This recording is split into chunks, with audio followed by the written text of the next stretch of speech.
It's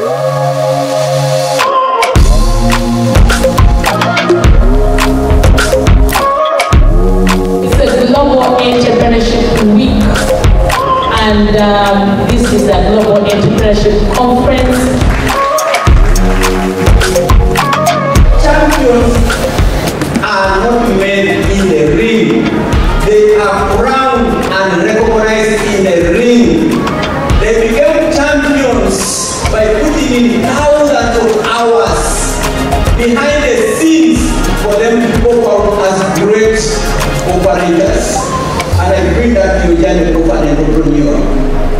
By the time we see you running a business that is winning the marketplace, there is a lot to plan behind the scenes in terms of discipline, in terms of sacrifice, in terms of HR, in terms of what it takes to always put your customer first by the time we see you running that beautiful nursery school or that beautiful restaurant.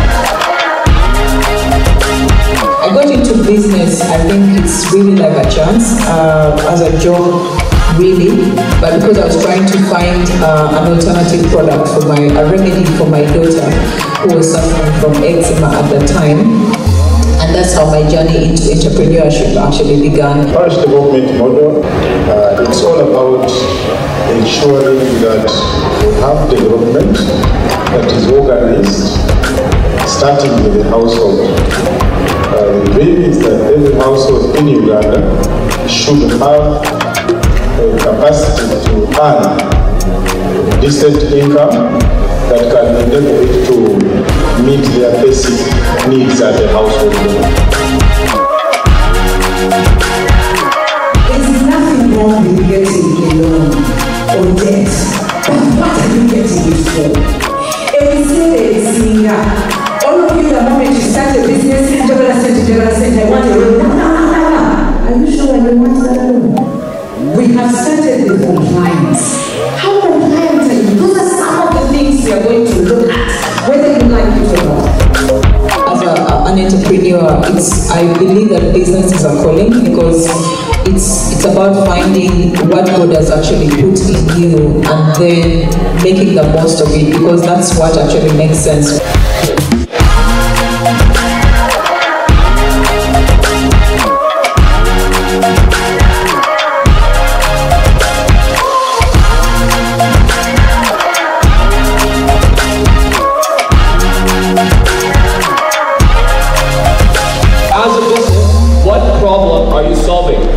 If you are not solving a problem, you do not have a business. Fairway Hotel is your home away from home when you're traveling to Kampala.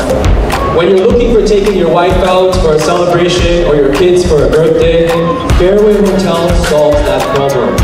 Think of the problem that your business solves. Support each other. Let's take this to the next level. Thanks a lot, all our partners. We are going to talk about trans-generational businesses. I think this is a topic that we all need to listen to. Why? Most of us start business, by the time we are gone, the business is also gone. Our kids start from zero, and that is the story we all have. But this is a chance for us to listen to. How can we be like Coca-Cola, which is over how many generations? Over 5 generations. How can we be like Toyota? How can we be like Huawei? We only see these global businesses. But I think it's a great honor and privilege for us to listen to an example, a local example of what it takes to run a trans-generational businesses. Now with us, we are honored to have the managing director of one of the leading boutique hotels in the country, Mr. Azhar Jaffer Azhar. Now, please, a strong round of applause. Now, for you to understand Mr. Azhar is not just overseeing this. He is so visionary that he has expanded his territory to manage boss game. That's another hotel. Zambia River Lodge in Microsoft Park. Coco Beach Club in Entebbe. And there are others which is still prospecting. Some of you, if your hotels are not doing well, you may get a few tips from him. Please allow me to welcome Mr. Azhar to share some wisdom on how to run a trans-generational business. Please take it. Thank you. Good morning. Good morning. I feel slightly misinformed. A few days ago when I was asked to speak, I was told there would be around 50 students. This is not 50 students. This is a very, very big group of experienced entrepreneurs. So I hope I do justice. I've been blessed in life. My parents have given me 3 education degrees. I've traveled to over 40 countries. But the majority of my learnings that have shaped me into the entrepreneur I am today are from conferences like this and discussing problems on tables with people just like yourself. So when you're here at these events, the value is not just from us up here on stage. It's the little conversations you have at tea, having discussions, and at lunch. I'm going to tell you a little bit about Fairway's story. I'm a 3rd generation in business, but I'm a 4th generation Ugandan. My great-grandfather came to Uganda in the late 1800s. If anyone has been to Bandali Rise is named after my grandfather, the Honorable Sharali Bandali Jaffer, who started Fairway Hotel in the 1960s. You know, when you look at big businesses, we sometimes feel intimidated. How did this business become so big? Fairway Hotel used to be a simple home. It used to be my grandfather's home. It had a few rooms. Before going to university, I had applied to medical school and I got into medical school. I spent 1 summer with my father here in Uganda before going to school. I would sit in his office and I would listen to his conversations. I would hear the various business problems. And to me, it was like a puzzle. Every problem had a solution. And that's what got my interest in this business. Before going to school, I changed my degree. Instead of going to sciences, I went to business. Every single summer during my university, I would come here and work with my dad. I would observe things, I would see how business works, and that's how I got into this. When Madame was on stage, she asked the question, how many entrepreneurs are in this room? Raise your hand if you're an entrepreneur.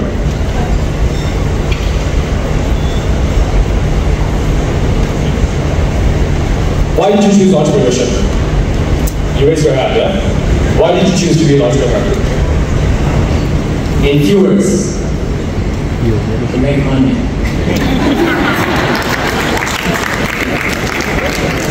Who here likes money? Who here likes money? Raise your hands. I can see a lot more passion when you raise your hand for that question. Entrepreneurship, it is not an easy journey. It is risky, it is lonely, and everyone looks to you to lead your business. You start the business, you have to be self-driven, and you have to accept risk. When you say you're an entrepreneur, you need to say like you're a warrior. Like you're wearing a badge on your shirt that says, I have chosen this path in my life. Being an entrepreneur and being in business is very different. My wife is a banker. She's a professional.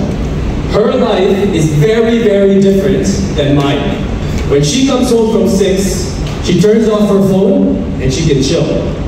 As an entrepreneur, our phones are never off. Do you agree? Yeah. Our phones are always ringing, they're always busy, and we always have to solve problems because they come all the time.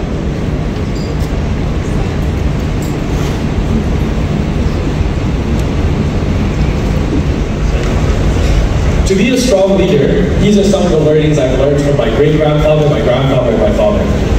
The first is to have a vision. To start any business can be done, but without a vision of what you want to do with this business and where you want to take it, you cannot grow. When you have a vision, you need to be a guide. You can hire staff, you can put them in positions, but if you don't guide them in what they're supposed to do, they'll be lost. Motivation. One thing I've noticed in being in Uganda is our people lack motivation. And it is your job as a leader to motivate them. Now, motivation is not discipline. Discipline is different. Motivation is making them understand what is the job, why is it important, and what does success look like when they attain that. Respect. When I often ask my peers, what do you like about me? They say I'm humble. Humble comes from respect. If you don't respect your people, they won't respect you. If they don't respect you, they will not respect your product. Positive. If you're not positive and you're not optimistic, your staff are not going to be optimistic. When you stand up in front of your team and you are leading them, you need to show them promise. You need to show them hope. It comes from the way you talk. It comes from the way you guide them. It comes from the way you discipline. Empathy. Empathy is a very, very important role as a leader. If you cannot put yourselves in the shoes of your staff or your customer, how can you convince them to sell and buy your product? So practicing empathy is crucial to be a strong leader. And lastly, problem solver. Problems will come every day, every minute. If you can solve those problems, you will grow as an entrepreneur. 3 things entrepreneurs should know. As a business, what problem are you solving? If you are not solving a problem, you do not have a business. Fairway Hotel is your home away from home when you're traveling to Kampala. When you're looking for taking your wife out for a celebration or your kids for a birthday, Fairway Hotel solves that problem. Think of the problem that your business solves. I often like to sit with young entrepreneurs and ask them, what's your issue? They tell me, money. I need money. I need money. I need to grow. Your issue is not money. Your issue is people. If you have a strong team and they all believe in your product, you can make a sale. And once you make your first sale, the second, the third, the fourth, it comes naturally. Adapt. Be creative. Entrepreneurship, it's not like you stick to one vision and you say, okay, let's say you're doing a road trip. You're going to Fort Portal. You're on the road. A tree has fallen or there's a lorry accident and you are stuck. Do you just sit there? No. You need to find another route to get there. Entrepreneurship is the same.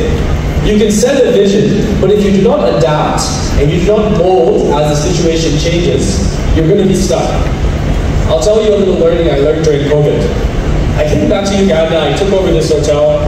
I just began, being the head of it. I lost my father just before COVID.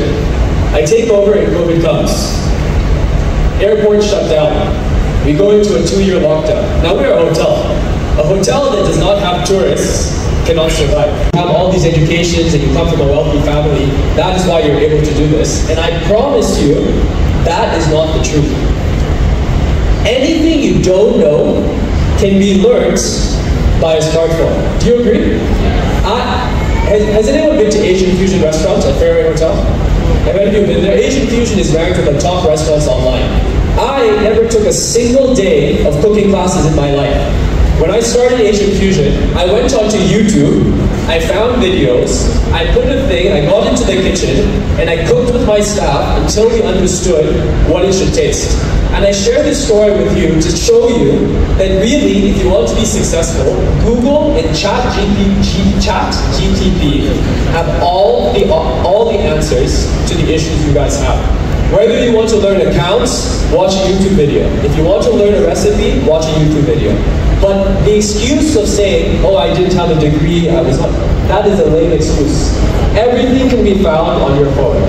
Thank you very much for your time. I hope there was something.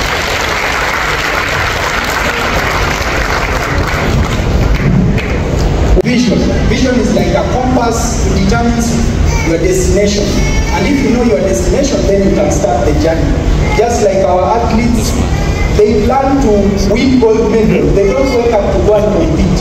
So just as a business, if you don't target how much money you want to make, then do you want to wake up and just see the money, the motivation?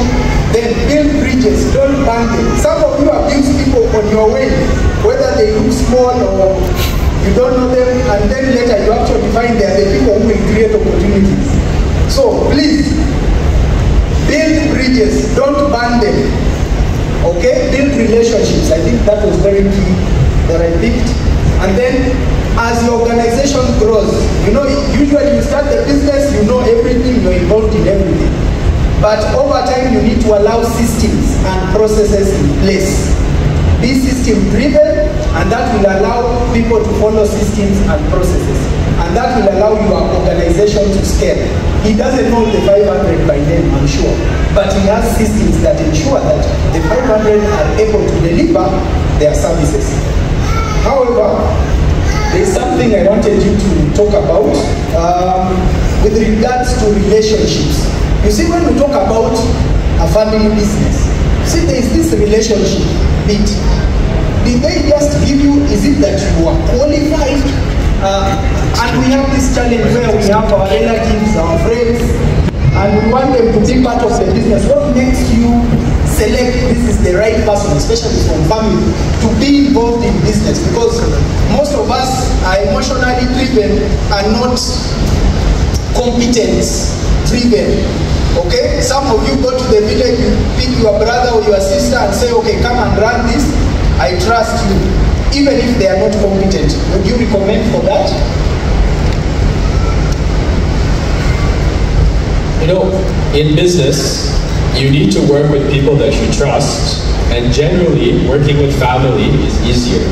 However, putting someone in a role just because they are related to you will not do justice to your company if they themselves don't understand the importance and the realization that that job is not permanent if they do not do a good job at it themselves.